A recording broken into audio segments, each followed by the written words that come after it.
Welcome to Christian Financial Perspectives, where you're invited to gain insight, wisdom, and knowledge about how Christians integrate their faith, life, and finances with a biblical worldview. Here's your Christian Financial Advisors host, Bob Barber, and his co-host, Shawn Peters. Welcome to another episode of Christian Financial Perspectives. We're so glad you joined us. If you like this type of content where we talk about financial topics, but from a Christian perspective using biblical principles, please make sure you hit that subscribe button and like this video. Today, we are going to be covering part 1 of 3 of something called Biblically Responsible Investing, or BRI. And this is something that is very important to us here at Christian Financial Advisors. And Bob has been around since the ye olden days of this, right, Bob? I was young when I started doing this, kind of like you are, Shawn, but now you're growing this nice beard I see going on here. Unlike you, Bob. I noticed some gray in it, though. It must be with the grandkids doing that to you, huh? Well, my kids, you're great. Okay. Yeah. But I have to, Bob. See, I don't have any wisdom hair in the top of my head. I've only got it in my sideburns. So I got to look like I know what I'm talking about, have some wisdom. You can go get some gray color and put up there. Okay, all right. So we are going to talk about biblically responsible investing. This is so important. We're going to do this over a 3-part series, or else you'd be here with us for the next hour. So we're going to cut this down into 12, 15-minute segments. And first, we want to talk about what the definition of biblically responsible investing is. And Shawn's going to let you know what that is. Okay. So biblically responsible investing, or BRI for short, is a type of values-based investing that seeks to align an investor's holdings with biblical principles. Another term for this could be faith-driven investing or faith-based investing. I know those are 2 terms that more and more people are looking for. Yeah, and we've called it so many different things over the years. It started off with morally responsible investing. Then it was changed to biblically responsible investing, and you hear it referred to as faith-based investing now. That's right. Yeah. It's really all the same, though. Again, it comes back to the purpose of what we're talking about here is aligning an investor's holdings with biblical principles as a Christian. Right, so, exactly. Another thing with this is that it's aligning your investments with companies that support Christian and biblical teachings, principles, while avoiding companies that do not. It's not just about negative screens. It's negative and positive screens. In the beginning, it was just about negative screens. Right. But now it's about positive screens as well, and which is nice. I'm glad it's evolved over the last 27 years, as I'm one of the founders of the biblically responsible investing movement. So I've seen this thing really change a lot. That's right. And I know when you first got started, it was like you and 3 or 4 other people that even talked about it. There was basically 5 of us. I can still name those names. Yeah. One of them has already gone to be with the Lord. He got cancer. But we're still around, and we are very excited about what we have seen biblically responsible investing. Now it's grown from this tiny, tiny movement into this gigantic movement now. Yeah, and a lot of that, too, I think is really cool with the way technology has changed over time is that I think part of the reason really for it being mostly focused on avoiding these companies that are involved in these specific negative areas is that it was just a little easier to find the information on that. Whereas now as screening technologies and accessibility to information has improved over time, now you can look for companies that aren't involved in certain contentious areas that don't align with our beliefs as Christians. Right. But you can also look for companies that are involved in doing positive things. And it doesn't all necessarily mean that it's, Christian. It's just more of a, someone is doing something that they're not doing it because they're a Christian or because they're a Christian company, but they just think it's a good thing to do, and we can align with that as a Christian. Yeah, you can align with, even though you may not be even a Christian, if you can align still with biblical principles of morality. Okay, exactly. Yeah, that's what we mean by that. And 2 scriptures. Yeah, I'm going to cover those. Absolutely, this is a very scripturally based type of investing, so it needs to be in there. Exactly. And then Bob, hopefully what we can do is have you cover a little bit of the history of, why the BRI movement started. I sure can. So Proverbs 13:11, we have dishonest money dwindles away, but he who gathers money little by little makes it grow. And we also have Proverbs 15:1, the house of the righteous contains great treasure, but the income of the wicked brings the trouble. And some of the scriptures we always use, too, is Psalms 24:1. The earth is the Lord's and everything in it, Shawn. That's right. So That's right. If you believe that God owns it all, then biblically responsible investing is for you. Exactly. The history started many, many years ago. Like I said, it was about avoidance. And there was a major company back in the 90s that had special days for the LGBT. Okay. Mm-hmm. And I remember the Southern Baptist Convention calling for avoiding supporting that entertainment part. You notice I'm not mentioning names, trying not to. Right. Okay. Yes. But that is how this started, and then we started looking at.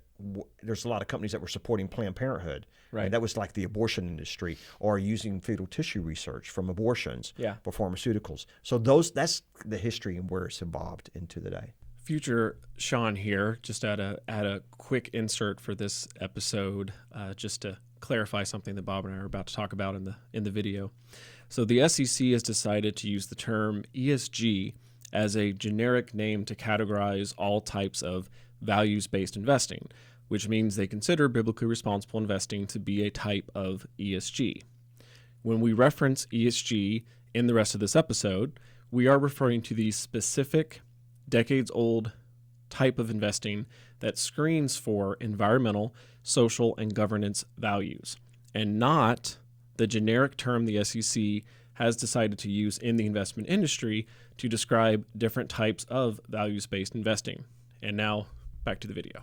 Okay. Yeah, and so really the concept, I would kind of step back for a second and say biblically responsible investing, faith-based investing, they're really, and ESG, not saying they're all the same, but they would all be considered a type of values-based investing where you're not just looking at the financials, but you're investing based on what a company is or isn't involved in. That's correct. And obviously, we're going to get into the differences between this and ESG.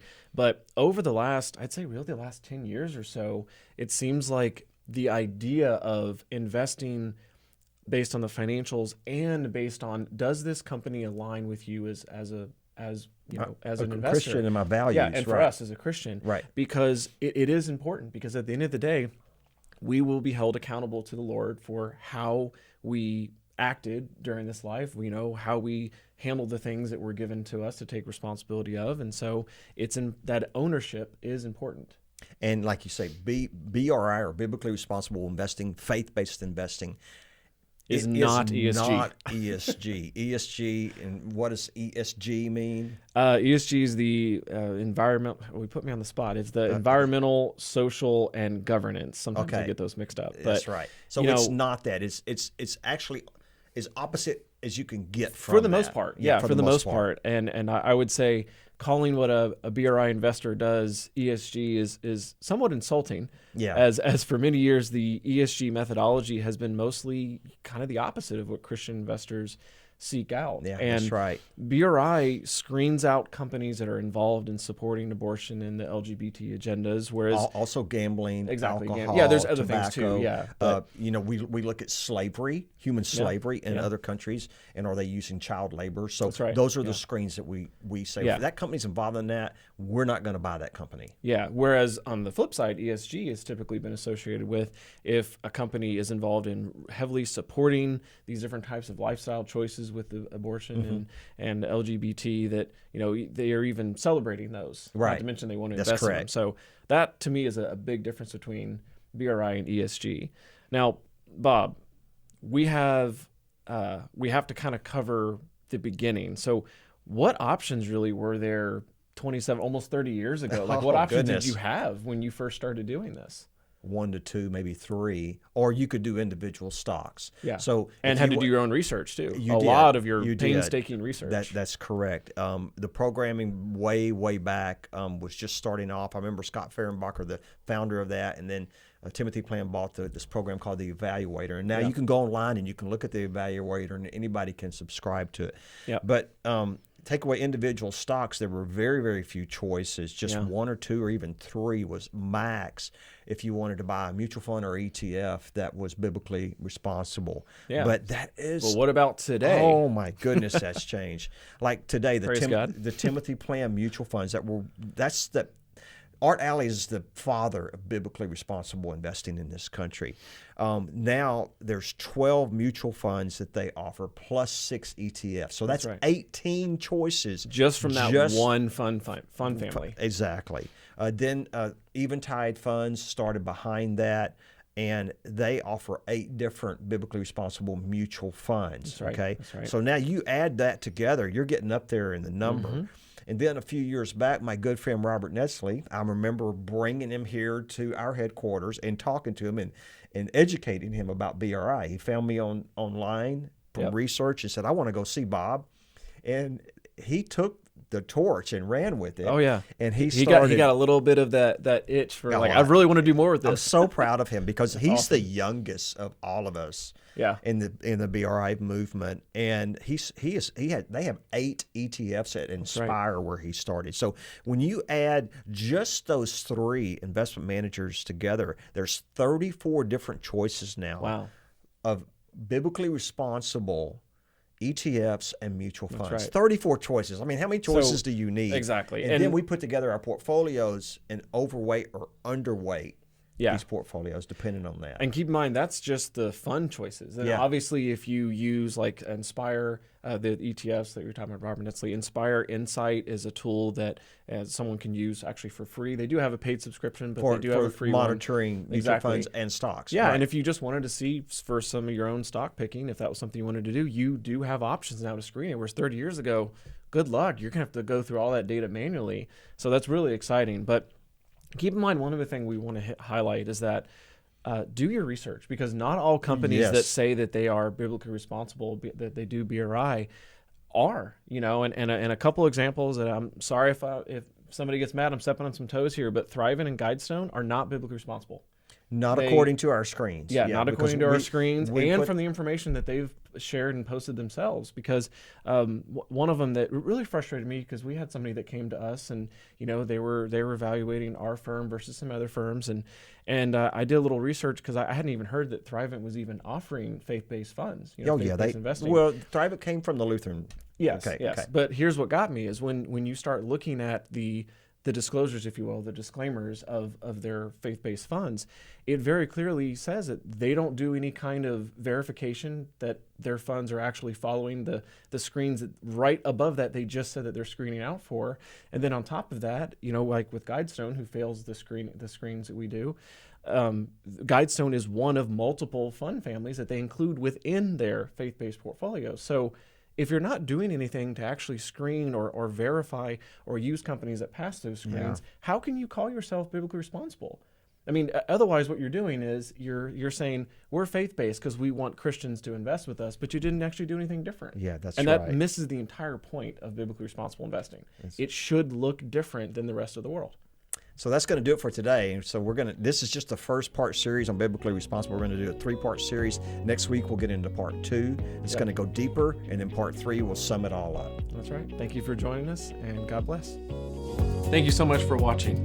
If you enjoyed that video, be sure to like and comment and subscribe to our channel so you can get future updates. You can also follow us on social media, handle shown on screen.